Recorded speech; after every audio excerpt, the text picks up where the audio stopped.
People seem to forget, if you change today, today will change your life. For a limited time only, for those of you enjoying the podcast, I'm offering a free coaching session. That's right, a free coaching session for those of you who want to improve in their performance or their business or their relationships or any other area where confidence is a key ingredient. Then on the Self Belief Chief site, on the podcast page, so selfbeliefchief.com/podcast, underneath the episodes, you'll be able to book your own coaching session for free with me. Or wherever you're listening to the podcast, in the description, there'll also be a link to be able to book your session. I look forward to speaking to you soon, and let's get on with the podcast. T, thank you very much for joining the podcast. We were just talking about, obviously, the very strange world we're living in, but how's your business, how's your work going? How have you managed to pivot during this time with all this? I don't know what you describe 2020 anymore, but I'm sure you got your own word, which maybe we don't use. Yeah. But how's your business been going during this time? Yeah, fortunately, fitness in the fitness industry is it's kind of twofold, right? There's the brick and mortar side of the industry that really got crushed in a lot of countries that had the stay-at-home orders or went into complete lockdown. But fortunately, back in 2008, when I started T Major Fitness, I knew that online was going to be absolutely tremendous for the health and fitness industry. Fortunately, I had a couple of models to kind of base my business around at that time. This wasn't pre-internet or anything like that, but in 2008 when I started, Beachbody was big. I don't know if you're in the UK. So This has got like P90X and Insanity programs that were pretty international, worldwide phenomenons for the industry, but they were even based on the old Taebo, and aerobics programs. But the workout at home craze has always been something. So for me, during the pandemic, fortunately, everything was fine because I had already pivoted towards bringing my programs into people's mobile phones for a long time, I suppose. Good. I'm glad to hear it. And so for people who might not be so familiar with you, maybe in the UK, tell us your background, tell us your journey up to this point, because it's always great fun for me doing the background research on people. You've lived quite a life as well, but I've got hopefully some really good stories and experiences to share. But what's been your journey up to this point? Thank you for asking. So I'm born and raised in Houston, Texas, or Pearland, Texas, just outside of Houston, and lived there for most of my life. I had a brief stint where I lived in Colorado and got a chance to experience some mountains and seasons, and that kind of gave me the bug and made me want to venture out after high school. So when I graduated, I was fortunate enough to have an offer to play collegiate football at Bryant University. That led me to Rhode Island. So I went from the smallest state to the largest state to the smallest in the U.S. And I played all 4 years there. Graduated with a degree in business administration. Studied marketing, communication, bit of psychology there, and played all 4 years of football there. Was team captain, special teams player of the year. So I had a pretty good high school and collegiate career through sports. Mm-hmm. Once I graduated from uni, I went right into sales for a pretty large corporation called Cintas. At the time was a $4.2 billion company. Now it's, I think, around $20 billion. It's done quite well over the years. But it wasn't a glamorous sales job. I sold shirts and pants to auto shop workers and airline attendants and Sandy cakes and air fresheners for restrooms, products that you need and use every single day, but you don't necessarily seek. So it was a hard sell, a lot of cold calling, a lot of knocking on doors, a lot of convincing people to try something besides the status quo. And I did quite well at it, but also decided that that's not what I wanted to do for the rest of my life. And so after only 3 years, I kind of cashed out my 401k and all my savings and started T Major Fitness in 2008 in the middle of our economic recession, the global recession. So I'm no stranger to hard times, austerity, and hardship, I suppose. Having been an athlete myself, talk to me about that transition. Maybe, it depends where your headspace was as an athlete, whether you sort of wanted to make it to the league and, go sort of beyond college and all of that type of stuff. But I know how difficult that transition is. Now, part of it is, you still get to have the fitness aspect to sort of, you have that kind of resistance, I guess, but in a different way. How difficult was that in terms of a mindset transitioning from an athlete to, right, I'm pivoting to a new career here? For me, it was a pretty natural and smooth transition. I'm sure you can say too. I mean, for me, like being an athlete, you really had to embrace change. You had to embrace sort of being a role player at times. At least I did in my career. Depending on the situation and the team that I played for or played on, they needed me to do a couple of different things. And because of my size and because of, I guess, my attitude, the coaches kind of used me as a Swiss Army knife a lot of the time. I played corner, I played free safety. Sometimes I even played outside linebacker for my people that understand gridiron football out there. Not because I was a particularly gifted athlete, but because I understood my job, my responsibility, and I took it very seriously, and I tried very, very hard at it because I like to win. So all of those traits, all those skills and things that bode me to be a pretty good athlete, lent me to be a very good athlete, transitioned quite well to entrepreneurship. Because as you probably know, like a lot of these skills, lessons, and things you have to learn on the job. These aren't things that are easily taught to people. They're not things that are easily learned. Even going to a business school, a lot of these skills and lessons that I learned weren't taught to me. I had to learn on the fly. I had to make a lot of mistakes. And so being an athlete teaches you how to make a mistake, how to get knocked down, how to get back up and keep it moving. Especially football, the average play lasts about 8 seconds. Yeah. So I got kicked in the nuts a lot of the time, and I had to really just take it and go, okay, next play is coming right now. There's something else to do. You got to go after it. So it was an interesting where, and not to say you weren't a top athlete. What I mean was like, the 1%, the very best. Yeah. That when you're in those places, and I had the similar sort of career where, I'm not in the one, but I was good, but I'm not in the 1%. When you're not in that sort of top bracket at the level that you play at, you have to look for the kind of margins. You have to look for those improvements. You have to look for how you can be useful in different ways. You have to look for understanding the game and the strategy better. That's right. I often find with, and especially with athletes that I work now, the ones who've just got natural talent, who never really have to look for those other little things, that they actually kind of go, well, I've got the ability, I've got the talent. If I do this, it works. That's cool. That works for me. And I find that, to your point, I absolutely agree that for stuff with athletes, they can take that on board to different places.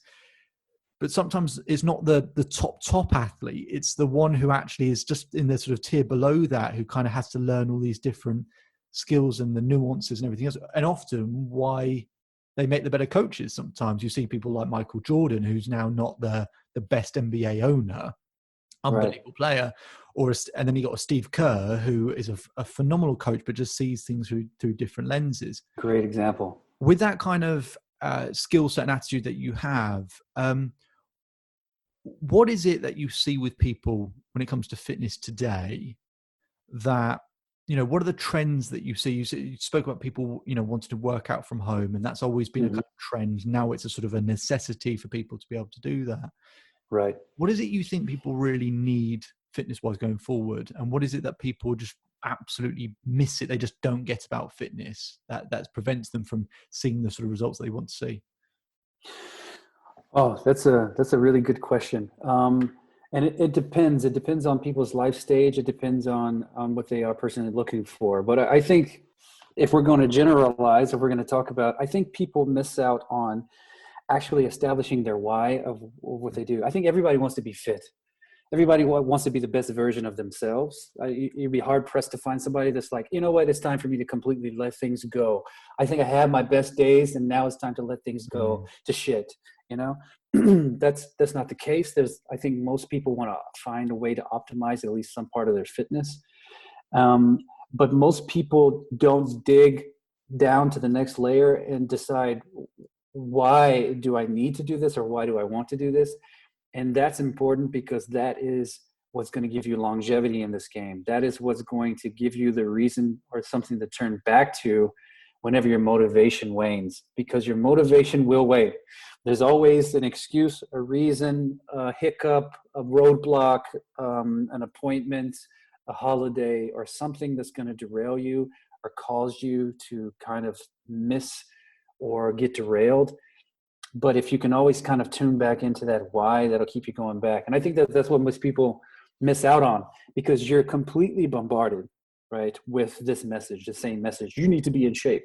You can be in better shape, right? Through magazines, through commercials, through Facebook ads, through products, placements, whatever it is, right? Everybody knows about Peloton.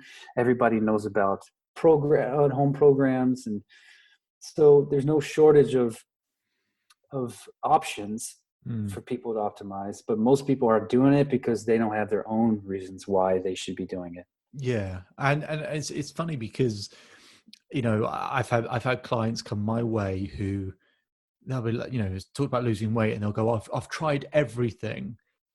You go, okay, well, name them. And they'll go, oh, well, maybe I've tried like 10 things. Okay, name them. And then you find out they've tried like one or two things and they tried it for 2 weeks. Exactly. And so it's always kind of the same story. So I think you're absolutely right. I had a woman who reached out to me, and I'm not I do life coaching. So when people come to me on that subject, it's more of the psychological barrier that might be in the way for them, you know, let's say permanently losing weight as opposed to losing weight in the first place. And I had a woman who came to me and she said, you know, she wasn't even a client at the time. She just reached out to me on social media and said, David, I want to lose weight, but I keep putting it back on every time I lose a little bit of weight. I want to lose weight for this reason, for this reason. And I said, that's great, but why do you have to lose weight? Yeah. And she goes, well, I want to lose weight because of this. And I said, no. Why do you have to lose weight? And she goes, can I come back to you? And I said, yeah, that's fine. I didn't think anything of it. Thought she probably wouldn't do. So her credit, she came back 2 days later. And she says, David, I have to lose weight. Otherwise, I won't see my kids graduate next year. Wow. And now she has that reason. And then, then from that point on, she loses like a stone in 2 months or whatever. But she's also got a compelling reason beyond me, working with me, that she's going to keep that up. So the next thing I have is, I totally agree on the why. No doubt you will have had clients who you're like looking for that little bit more from them. It might even be like as much as 10% more from them. And you probably have the same attitude. We're probably nowhere near giving 100% at any point anyway. Right. We're probably well off that. Maybe you got some stories about how you got some clients who they just didn't have that why. It just wasn't up to the level. They're saying, I want this really badly, but it's like they don't quite want it enough. How do you, when you're actually working with that client, make that shift for them? Yeah, that's another great question. It really depends on the individual, because in every situation it's been different, but the example I can think of is somebody that I was training once, that it didn't matter how much I barked at them, and I mean barking by just trying to speaking loudly and motivating, as one would, let's go. That didn't work. They didn't want the trainer, the coach. They wanted somebody that was compassionate and empathetic to speak with them, and it was just completely different. It was completely out. It was out of my wheelhouse, but I just didn't expect that from a client. But as soon as I shifted towards being the softer guy, like, hey, listen, I know you don't feel great today, but I'm here, you're here. Let's use this time best that we can, and let's try to make the most out of it. I understand you're hurting. When you start speaking like this, all of a sudden this person just completely switched their attitude. So oftentimes when I can't find out how to pull something out of people, usually I have to adjust my communication style in order to find out what that is, Yeah, it's the difference between empathy, and I always say communication's 2 E's. It's either empathy or expectation. And the empathy thing is so. I had a really great guest on maybe a few months back on conflict resolution, and it just says you know about disarming people with empathy. But people like the reason why I guess that word is a lot of people don't see that coming when you go to that Yeah. like they're expecting like you're going to raise the temperature more and more and more and more. Yeah. And you took that off, and then hang on, and it just shocks them out of their usual pattern. And I guess a lot Absolutely. of fitness is breaking that person's pattern to introduce. Man, it works like you wouldn't believe. It really does. And you know, I've trained military, and so this was for me like a crash course in using that skill. We call it bullets in the gun, right? It's having these tools. And you know, there was times where I would have to train and lead some very high-ranking military officials, people that are used to being in charge and do not like taking orders. They'd rather give them out. And so I learned that, and I didn't learn it at first. Like I thought long and hard about my position and with the responsibility that I had and how I wanted to accomplish the job and accomplish the mission.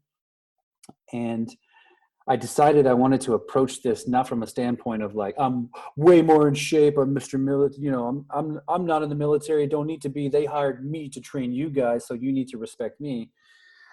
And I approached it like, hey, listen, you have to be in shape for your job. I don't have to be here. I want to be here. I desire to be here because I want to serve you. That's my mission. That's my responsibility. And instantly, it was like I had people that were willing to listen, and that was a huge way of reaching people just through understanding their situation. You know, they're away from home, they're in an austere environment, 6 months, sometimes 12 months away from their family and friends. And I said, guys, I get it. I'm here too. I'm with you, and I'm just here to help and to serve. And yeah, it ended up being the best way to approach it, and we have That's amazing. tremendous results. And so, what does special forces training look like? Because for a lot of people, they almost can't get their head, wouldn't necessarily be able to get their head around. There's you know, most people train for strength, or they train in terms of their cardiovascular fitness, or whatever it might be.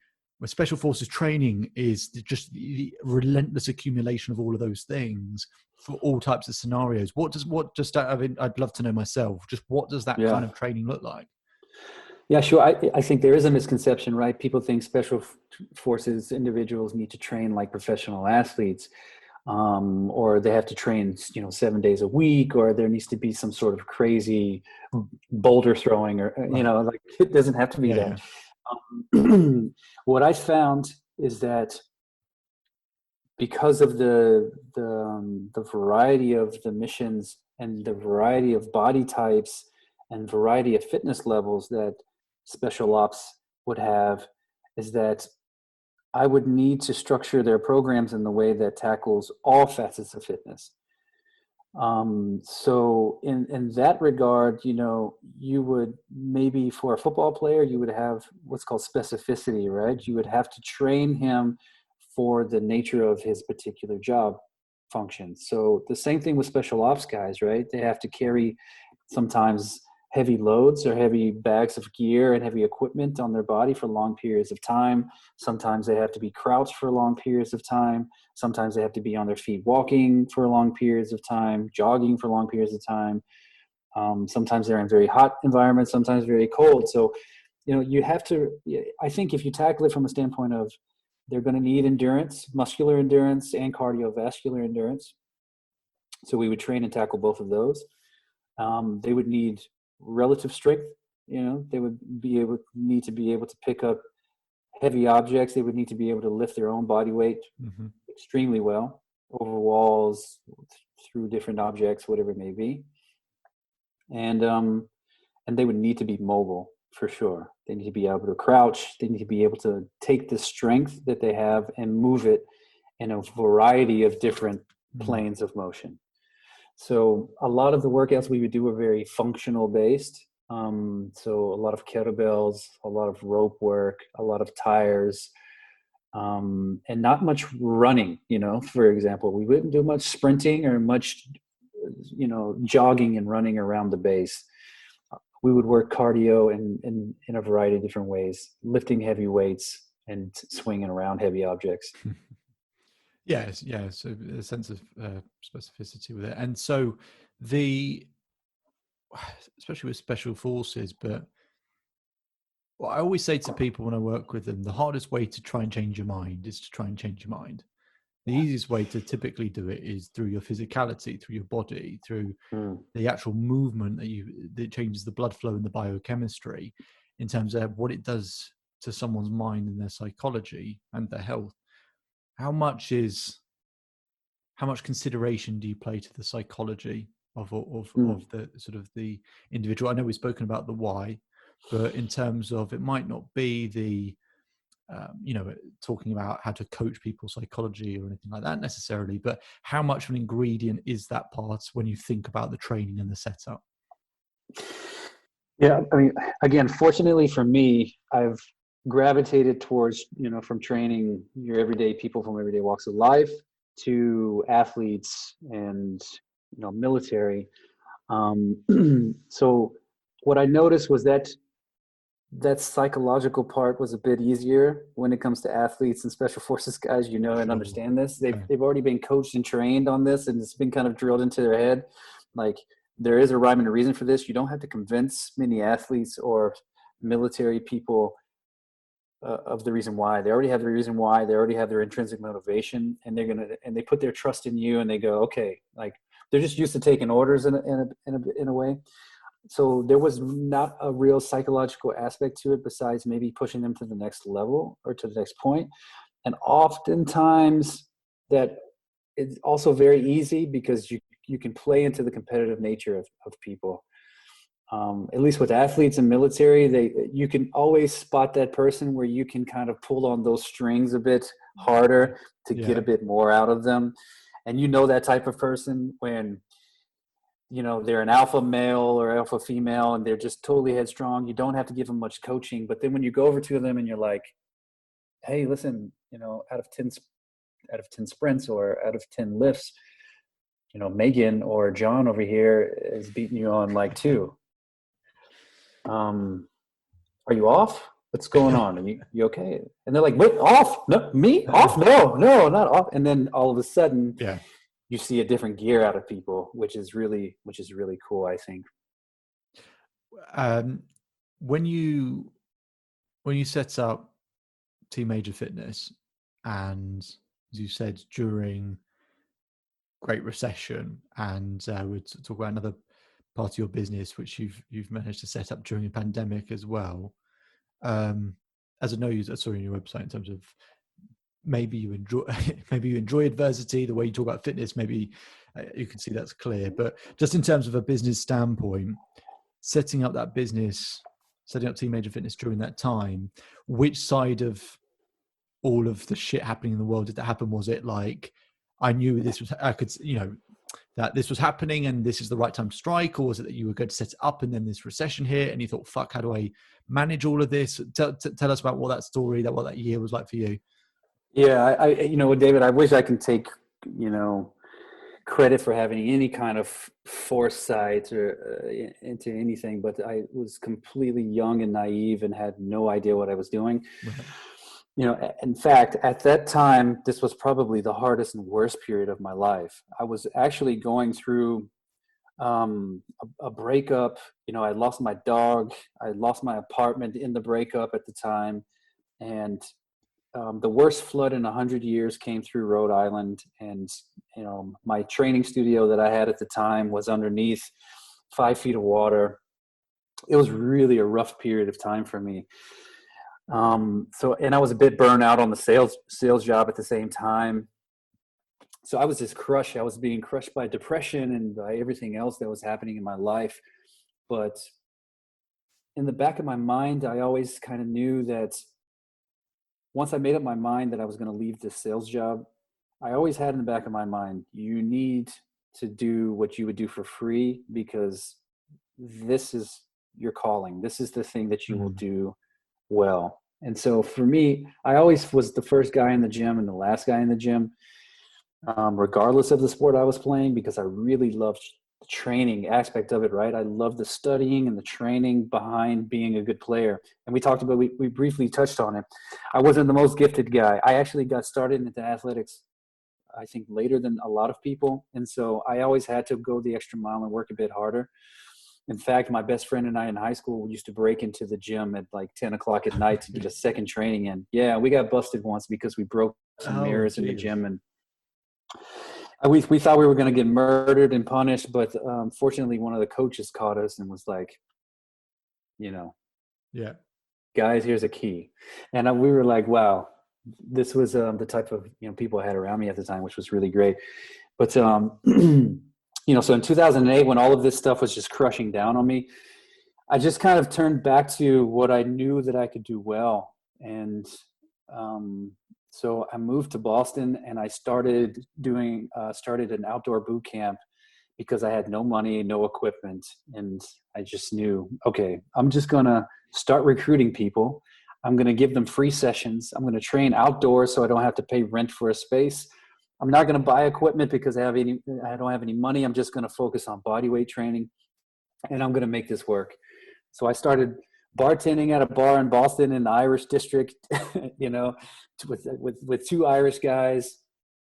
And I moved to this little tiny suburb with a bunch of old people around, and just outside of Boston, very quiet, not so much action, so I could just focus on things. And I just got after it at the time. And I spent, the next year really developing out that concept and developing out the body weight training. And then wintertime hit. So this was really tough because, of course, there's not much training outdoors in Boston when it's, it's below zero. So I always, at that time, I always went back to Texas for the holidays. So I went home to Texas for Christmas. And my aunt was there at the house, and we were having a conversation just about life and what she was up to. And she was working for a government contractor as a recruiter. And then she just said, hey, why don't you go overseas and train military? I said, she just said it like very matter of fact, I was like, what are you talking about? She said, yeah, there's a lot of opportunity over there. There's bases with gyms. The troops need training. Maybe you should really consider it. And I did. She directed me in the right direction. I looked into it, and next thing I knew, it was February. I was on a plane to Iraq. Wow, Jesus! So it was literally just off a conversation where someone casually said, "Maybe that's something you should do." Yeah, I mean, a light bulb hit when she said that, though. Because for me, I had kind of run the gamut. Like I said, I trained, normal everyday people. I trained young children at that point. I trained young athletes at that point. And for me, I always really desired to train professional athletes. I wanted to be the best of the best of trainers that I could be.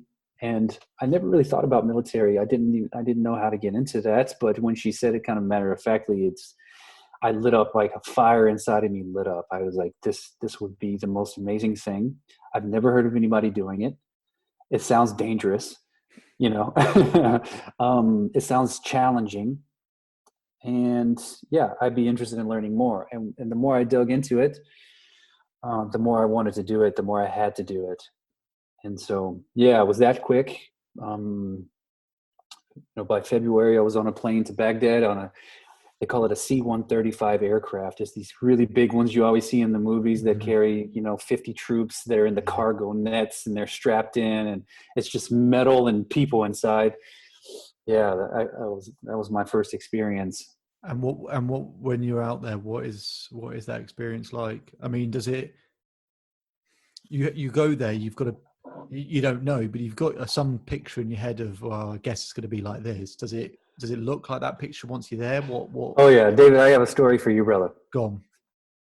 So day one, I land in Baghdad, right? On the largest base there. It's called Liberty Base. We land there it's 11 o'clock at night. And I went through all of my training and all of my like everything I had to do to prepare to go to Iraq. Like I had to go through counter espionage training. I had to go through all kinds of stuff, right?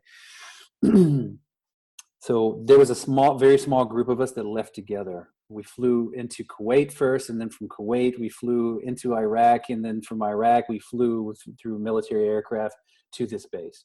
When we get to this base, it's 11 o'clock at night, right? Everybody's exhausted. And we get on this small bus. We're on the tarmac.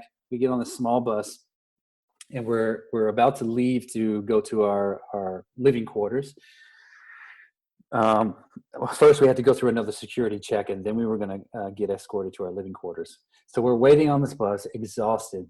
And the bus driver stands up, and he turns and he goes, "Okay, everybody, we have a choice.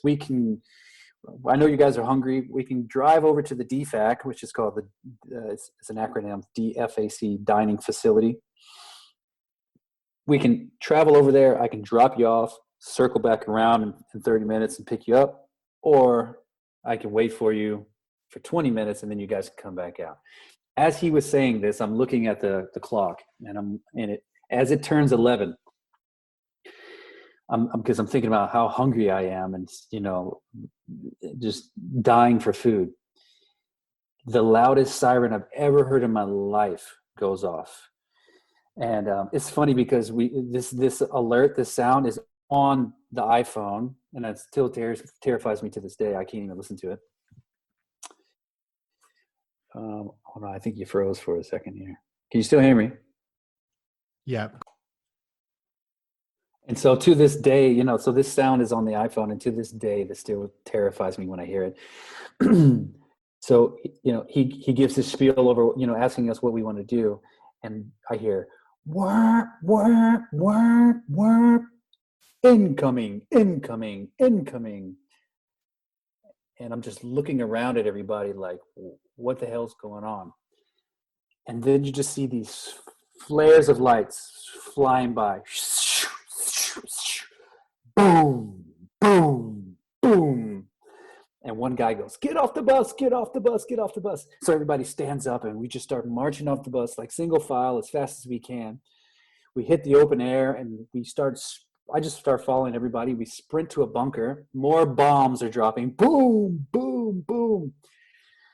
And we end up getting into a bunker, and I'm like, what the hell's going on? They were just like, "Yeah, it's incoming, it's incoming." They just kept calling it.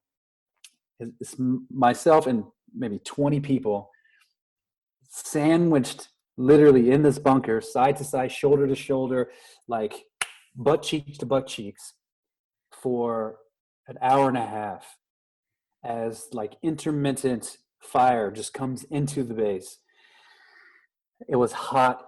It was hot as balls, man. I mean, it was really hot, especially next to all these people. And then we have, what they call battle rattle on, right? We have this bulletproof vest on. It's heavy. We have this helmet on. It's heavy. Some people have their bags. We're just crowded in this bunker. And we had to wait that out for a bit. And then finally they give an all clear, and you get to come out of this bunker. And we're like, everybody's still wondering what the hell's going on. Some people are traumatized. And the point is, to get back to your first point, like, what was this like on the first day, and what did I expect, and what was the reality of it is my aunt didn't tell me any of these stories, right? Nobody is around to tell you these stories. They just kind of plant the seed like, hey, you can go over and train military, right? So nobody expected this. And if you haven't been there, you just don't know what it's like, and you don't expect it. And for some reason, this information is not out there of what it's really like being there. But for me, it was startling, but not a surprise, if that makes sense. I knew that I was going to an active war zone, but you cannot mentally prepare yourself for what it's actually like. I mean, when you actually, I don't know if you've ever been around an explosion or a controlled detonation or anything like that. When you feel the power of an explosion, it shakes your entire world, man, because you then realize like, as big and mighty as I thought I was, humans were on top of the food chain. Man, you're no match for an explosion, brother. Like, this is real power. When you feel the ground shake and you feel the energy of that blast, you're going, yeah, okay, I, I wouldn't make it through something like that. Yeah. So there was a lot of people, man, that literally turned around the next morning and said, "Get me out of here." Yeah, I mean, Really. probably half of the people that I came in with after that experience turned around and went back and said, "I quit. I don't want this job. I'm out of here." And they weren't all trainers, right? These were people that worked in food service. These people were like drivers. They worked in logistics. They were engineers, just contractors that were there to do a particular job. Normal, everyday civilians, who I thought also knew what they were signing up for. They turned around and they left and went home. For me, man, I went to bed and I woke up the next morning and I said, what's next? I guess that's the athlete in me. And when I met with my liaison, he was the head of what's called the MWR, the Morale and Welfare and Recreation Manager of the entire base. I asked him, how often does something like this happen? And he's like, well, here at this base, we probably get incoming 3 to 4 times a week. And I was like, oh man, that's quite a bit, huh? He was like, yeah, but it's more. It's more in certain areas. He goes, actually, where you're going, it's quite a bit more. And I was like, what do you mean? What do you mean? Yeah, what do you mean? Where am I going? Oh, Jesus. Yeah, you're only going to be here for a little bit of time. I'm going to try to keep you here as long as I can because I like you, and you're also from Texas, and that's going to be fun for me. But you're heading down to southern Iraq, and that's a bit more dangerous. So, yeah, that's what happened to me. Jesus. I mean, so that decision where half the people decide, no, this isn't for me. So what's you talked about kind of the feeling around deciding what to do. What do you decide to do? What is the journey for the next 6 months? What is, what do you decide is best for you and your interest? And how do you make it? And you spoke about it's the athlete in you, and you spoke about, I guess, well, how often does this happen? But beyond that, how do you make a decision like that? Again, it was my why. I made up my mind before I got there that I was going to accomplish a particular job. I was going to accomplish something, and part of it was, I started out making my decision up to do this, and it was for very selfish reasons. I knew that I was going to go there because this was going to place me amongst the cream of the crop of trainers in the United States. I knew that if I did this the right way, I would be one of the very few trainers to be able to say that I trained in an active war zone during a particular time in history that nobody will ever get to replicate. And I wanted that story. I wanted that experience because I knew that it was going to propel me and my career to different levels. But after I got involved with the job and I got to meet the people that I was training and working with, it became a very selfless thing for me. My why became service to others. And this was transformative for me, So in hindsight, I knew after all the bombs dropped after that first day, I wasn't going to turn around because I didn't accomplish what I wanted to accomplish. So that was the reason why I stayed initially, but the reason why I stayed longer. And in fact, once I finished after 10 months in Iraq, I took another contract in Kyrgyzstan for 18 months. I stayed there for that exact same reason, because I love training and serving a population of people that understands what service to others means. And I believe they are underserved. I believe that military needs to train like athletes, and that was my new understanding of it and my reason for staying and training them. Wow. What's your feeling towards the military now? I mean, I've never been pro-war. I didn't think that we needed to be in Iraq. I didn't think we needed to be in Afghanistan. And I'm from Texas and I don't own any guns, which is really surprising probably for a lot of people. I would consider myself a pretty non-violent individual. I've only been in a handful of fights in my life where I needed to fight, not didn't want to fight. For me, I think war is a necessity in certain situations, and that wasn't my thing, and this is part of the reason why I didn't serve. My grandfather served World War II. My father was ROTC. My uncles served. So we have a history of people serving in the military in my family. But for me, it wasn't in the cards, for one, because I played collegiate football and I got a degree, but also because it's just not my particular belief. But as I said, I believe that this demographic is a demographic that needs proper training and needed someone that had their best interests in mind when it came to health and fitness. Because in the US, we have an all volunteer armed services. We don't have the draft anymore. Our ranks are completely filled by people that signed up to do it. And most of these individuals come from all walks of life. They are plumbers, they're electricians, they're doctors, they're nurses. They have their own particular jobs and functions and skill set. Most of the time, being a fitness expert is not one of them. And I found this out much later, that once I knew that, civilian population can go over and do that job, I said, yeah, it makes a lot of sense. Let me serve in the best way that I know how, and the best capacity I know how, so that they can go out and do what they do best. I mean, training people to essentially keep them alive, I mean,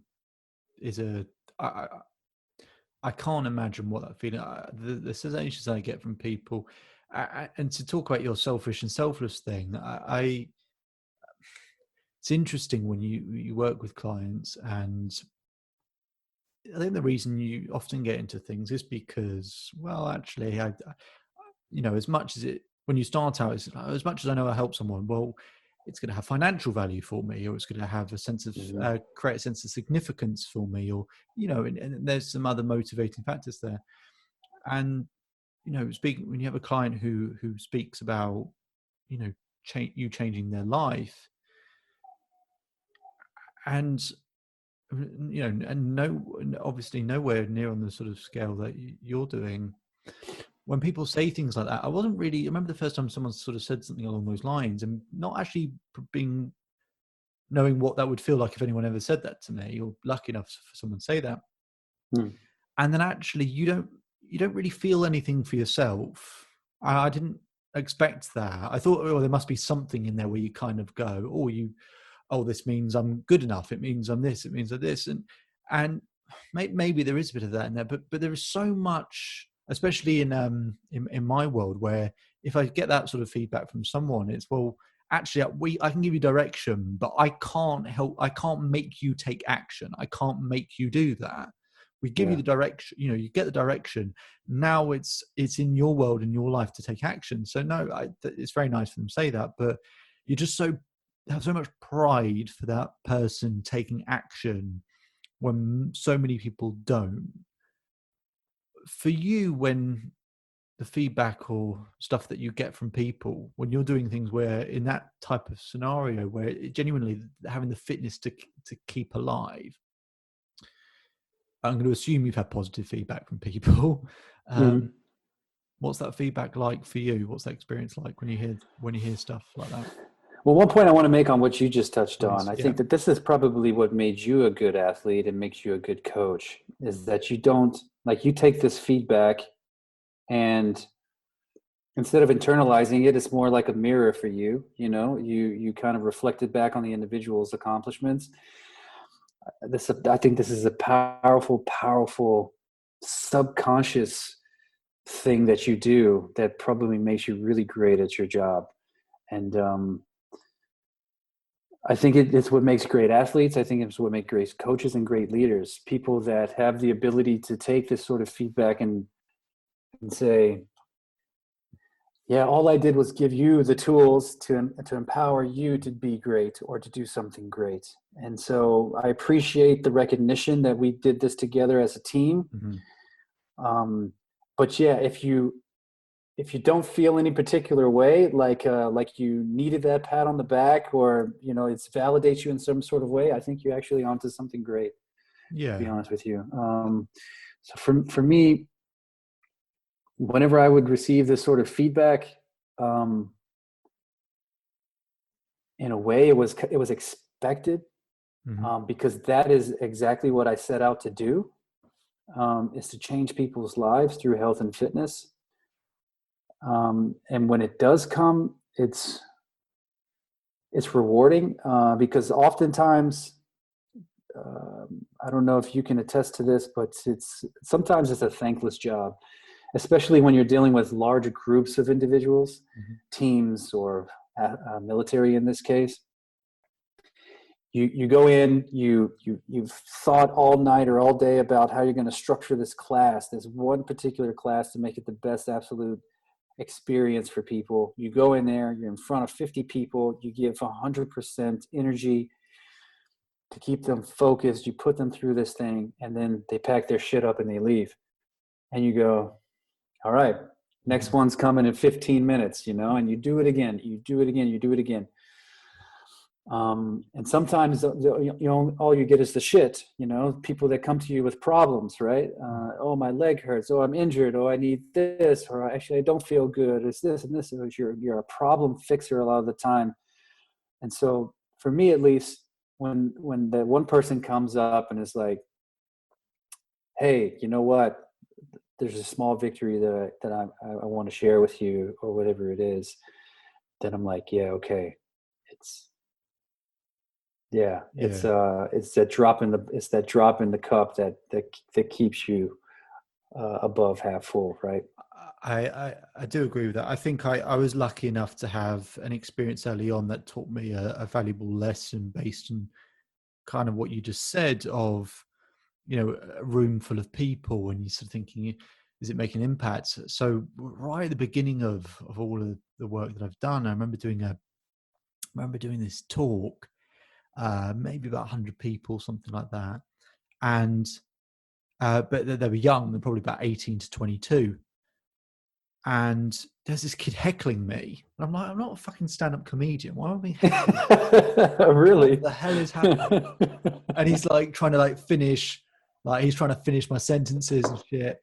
So we have a bit of back and forth just to keep it kind of lighthearted. But I'm like, a bit like you. I was like, I've planned this for weeks. You're already fucking this up right now. Mhm. And we have this back and forth, and this was this maybe only like the third talk I'd ever done. At that point where you're really like, I've got a vision, I've got a picture. I think I can do this, but I need to see. In the early days, you kind of need to see something to prove that it works. What you do Yeah, works. yeah, it's true. And that's not just about validation. It's just about proof that, okay, I just need feedback to make sure that I'm ironing out the kinks. I'm working out the bits that don't work. So I remember this talk ends. Everyone is leaving the room, except for this one kid who'd been heckling me. And so I can see he's like looking around, and all these other people are leaving the room. I think, oh, for fuck's sake! I'm like, what is going to happen? I really don't need to deal with this. And everyone leaves the room. I'm sort of typing away on my laptop at the front. He waits for the last person to leave, and he walks down to the front, and he says, I've been labeled with depression, anxiety, a load of other things by doctors and medical professionals my whole life. And he said, in the last hour, you reminded me that I label myself, that whilst there are other things that I need to deal with or take medication for or whatever, the impact that other people's labels has on me is if I don't really label myself. And he said, you reminded me I have to label myself first and foremost as a way to know who I am so that other people can't define it for me. And he said, I just want to say thank you. And then he left. I remember the valuable lesson I got based on, and it reminded me because of what you were saying, was I realized from that point of view, from that point on, that it doesn't, for a room full of people or whatever, even the people that you think it means nothing to them, is it means something. Mm, And from that point on, I realized, I'd got that bit of feedback, but from that point on, I've not really felt the need to be validated, because you do all the things you do, you watch things online, you attend things, you go to how many times do you like walk up, or like how many times do you actually do the thing or say thank you, or you buy a product and you go back to the shop and go, oh, this is the best product? You don't. And so that need from that point on, I never really felt it. But early on, I think for people listening who early on in their business or early on in their athletic career, or have just got into the first team or whatever it might be, where you kind of you do need that little thing early on. But it is very much about, I think, how you define and label yourself first and foremost, which sounds very cliche, but I mm. think is important. Which leads me on to want to know a little bit more about your kind of next venture, which is around Hero DNA, which you've sounds like has been a creation this year. So you've picked another great year to Yeah. make progress in your business. So what was your decision around making that progression in your business? And Yeah. So tell us more about it, obviously. yeah, sure. So Hero DNA is essentially a holding company for Team Major Fitness and my new venture, which is Squad. And Squad is a HURT training app. HURT is an acronym for high intensity resistance training. And full disclosure, and leading up into from in 2019, leading into 2020, I was actually looking to start a brick and mortar facility here in Berlin, Germany, where I live. And so come January, you start hearing the murmurs around things. And we had gotten as far as to looking for locations, and then boom, COVID hit. Oh, thank God you hadn't got further. Yeah, really. I mean, it was a dodged bullet. And so I had to quickly pivot. Not that my other businesses weren't already taking a lot of time and doing well, but I didn't have a product that I felt like fit the current situation as well. For my particular following, and for the people that I've been training with and serving for since 2008, I released one app back in 2009, 2010, but it was really more like a shell of my website. It was more like a shell of my website, to be honest with you. A mobile version of my website, but it was in an app form. I wanted an app that actually worked like an app. I wanted a native product that was, had high design and high functionality. So that's what I did. I quickly shifted focus to putting resources towards the development of Squad, and we released back in October 26th was the date that it launched. And yeah, I'm very proud of the product and of the project, and the people that I've worked with worked really hard on it. Yeah, it's doing quite well. But the reason behind it is because as gyms shuttered across the country, people were looking for a new way to train. And we already had a very large demographic of people that were, bodyweight training at home. But once I started seeing dumbbells and kettlebells go completely sold out for months at a time off the shelves, I knew that my following and other people's followings were, of course, going to be looking for ways to utilize these tools in their own home.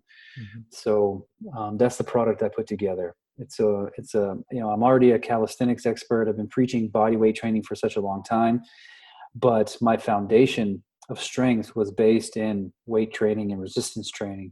So I've taken everything that I've learned and I've put it into this app, into small bite-sized workouts where people can diversify and totally take control over how they train in their homes with very minimal equipment, but still accomplish what they want to accomplish. And for most people, that's to burn a little bit of body fat or a lot of body fat, and to gain a bit of lean muscle or maybe a lot of muscle. Mm-hmm.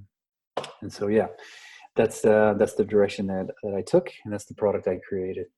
Well, I commend you for pivoting in such a way. I think lots of people can get caught up in why is this happening to me, and Mhm. in terms of I'm about to do this venture and it's life has just fucked me and whatever else. Um, and it might still, I'm sure for you, maybe it's still, you had other plans, maybe it still feels a bit of that for you, I'm sure, but also sometimes it's happening for you and you Mm. pivot and you find that new option. And it sounds like for people who you talked about it being native and a high quality design, I think those things they're so unbelievably important. And sometimes when people are starting things out, they sort of go for one or the other. They either pay for someone for like a really super fancy website, but haven't really thought about the content. There's other people who think about the content, but don't really think about the design. So it's great that Hmm. you do both those parts. Before tell people about where people can sign up for that and where people can get more information about you, I just wanted to ask one more question, which is what I ask most people. So when you started out, you would have had a picture in your head of what you would expect your business to look like, and when you had that conversation about the military, but maybe before that you knew you wanted to get into fitness, you just had this picture in your head of this is where I'm going to get to, this is what it's going to look like, this is how it's going to feel. So it's a two-part question. One, at this stage in your life, how much does it look like that picture or not? And the second question is, in terms of leaving footprints in the sand for other people to follow in the future, what footprints do you want to leave behind? So the first question is, does it look like the picture that you wanted? Yeah. You like stories, David? I'll tell you a story. Go on. 2008. As I was on my way to Houston on that trip for Christmas, my father worked for Southwest Airlines, so I used to fly free on what's called buddy passes. And the stipulations to be able to fly are if there's an available seat on the flight, then you get on, right? After all the paying customers. So sometimes I would get bumped from flight to flight to flight. I would be listed on a flight at 6 o'clock in the morning, but it would be completely sold out. So Right. I had to wait for the next flight. And so on this particular trip, I kept getting bumped and bumped and bumped and bumped and bumped. I ended up being at the airport all day long until I finally got on a flight that was that night. So this was like a 12-hour day sitting at the airport, buying expensive airline food. I'm the last person to board the flight. As I'm getting onto the plane, there's one seat that's in the very front in between two individuals. I sit down. Before I sit down, I see a book that's there, and I pick up the book and I ask the flight attendant, "Is this free? Did somebody leave this?" And she said yes. And it's a book on entrepreneurship, which is very cool. So I sit down and I'm going to read this book on entrepreneurship, which I know you're already smiling, right? Like, how Yeah, yeah, crazy is this that yeah. I'm on a random flight and there's a book about entrepreneurship as I'm, picturing myself being an entrepreneur. So I pick up this book, and it ended up being The E-Myth, if you're interested, on the title of that book. It's called The Okay. Entrepreneurial Myth. Very good book. And so the guy next to me is in a suit, and he's maybe 10, 15 years older than me at that point in time, but he's not like an old man or anything. And he sees my book and he's like, "Oh, are you an entrepreneur?" And I was like, "Well, I want to be. I'm not at the moment." And he said, "Well, what kind of entrepreneur do you want to be?" And I said, "Well, I mean, I don't know exactly. Right now, I'm in sales, but I believe I want to be a fitness trainer and I want to start a fitness business." And he said, "Whoa, well, I'm a professor of psychology, but I'm also a life coach. Maybe I can help you." And this is before the flight even takes off. And I'm like, "Okay, yeah, like how can you help me?" Thinking this guy might try to be, he's trying to sell me some Yeah. services. But he reaches into his briefcase and he pulls out a yellow notepad, and he turns to a blank sheet and he goes, "I do this all the time. It's called a mind map." He says, "Here's you in the center, fitness trainer, you know." And we started talking just like you and I are, just really kind of casually about what is a fitness trainer, what do they do, where do I want it to go. And by the end of the conversation, he had drawn out this very abstract and rudimentary mind map with fitness trainer in the center and a variety of different businesses and accomplishments off of that. So in this very brief amount of time, he had taken what was, like just this painstakingly difficult process for me of imagining where I wanted to be and how it was going to take shape and what it was going to do. And he mapped out strategically exactly what this looked like. And so for me, this was the very first time that I had a visual representation of where I wanted to go and what I wanted to do. I mean, literally, I wish I still had this paper. I can't find it anywhere, and I might still have it because I don't feel like I'm so useless to just throw it away. It's probably in a chest somewhere, like in between a book, stuck in some, in a basement. But he literally drew off of fitness model off of there. And in order to be a fitness model, first you have to get portfolio, and just all these little tiny parts and components. And almost every single thing that I discussed, and he said, go ahead, dream big, everything that I discussed, I accomplished everything. And I really attribute it to writing it down, making it real, making it concrete, getting it out of my head and writing it down. I mean, to the point to where in 2008, like I said, I based my business off of these people that are already very big in the fitness industry, right? Billy Blanks, the guys that are at Beachbody who built multi-million-dollar businesses being fitness personalities on screen. The primary model that I took after was Jillian Michaels. I really took a hard look at her business because she did reality TV, and then she used this to catapult herself into building this mega $100 million brand around herself. And so I said, that's the benchmark, right? Jillian Michaels. Fast forward to 2013. I had worked with Nike, Puma, Reebok, Adidas. I'd become a fitness model for all of these mega companies. I've trained young kids, celebrities, professional athletes. I've done that, checked that box off. I had put so many different bullets in my gun of different certifications that I want to get: TRX certified, group fitness certified, personal trainer, sports nutrition. I've been a Nike certified Spark coach, right? And now I'm training military. I take a break from training military. I'm in Thailand. I'm learning some kickboxing.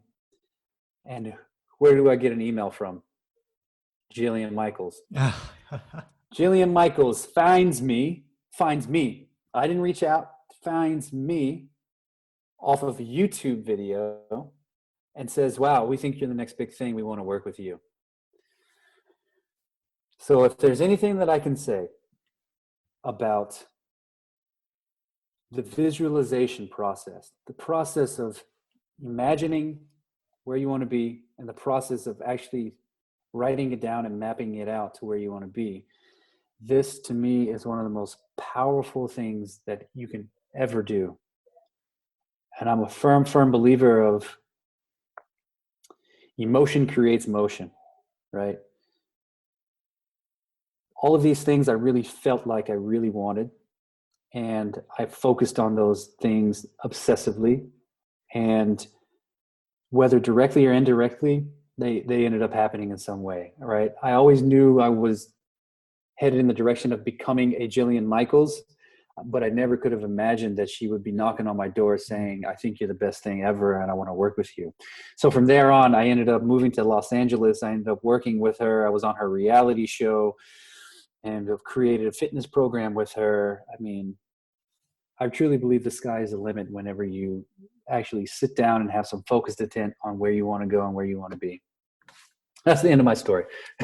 That's a wonderful story. I mean, if that life coach on the plane was terrible, then none of that would have happened. But that's a great story. So at this point, you've that picture looks like how you'd planned it. what are the Yeah, and even footprints? beyond it, man. Like now, I have two amazing, beautiful kids. Brilliant. I married the woman of my dreams, who I met in Thailand on that trip that I just mentioned. I've traveled the world. I've helped a lot of people. A lot of people. I'm still helping people, and yeah. Um, Sorry to interrupt, but yeah, the picture, to answer your question, the picture, it looks exactly how I wanted it to look. Mm. And it keeps getting better. You know, the more I keep visualizing and imagining, it keeps getting bigger and better.